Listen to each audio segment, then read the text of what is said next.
সালে গাজায় ইসরায়েলি বাহিনীর নৃশংস হামলা ও গণহত্যার প্রতিবাদে মানববন্ধন ও বিক্ষোভ মিছিল। আমাদের প্রতিনিধি মোহাম্মদ আব্দুল কাদেরের ময়মনসিংহ জেলা থেকে পাঠানো ভিডিওচিত্রে থাকছে বিস্তারিত।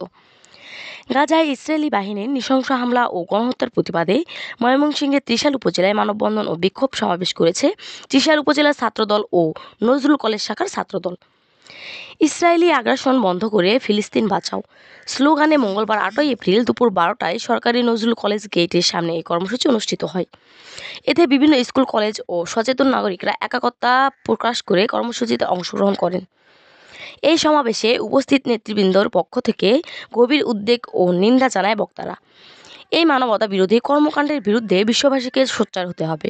আমরা শান্তিপূর্ণ মানববন্ধন ও বিক্ষোভ সমাবেশের মাধ্যমে এই বার্তা দিতে চাই, নিপীড়িত মানুষের পাশে দাঁড়ানোই সকলের মানবিক দায়িত্ব।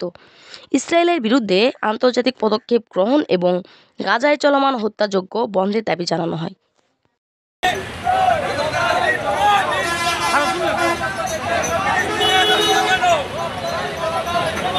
জবাব চাই।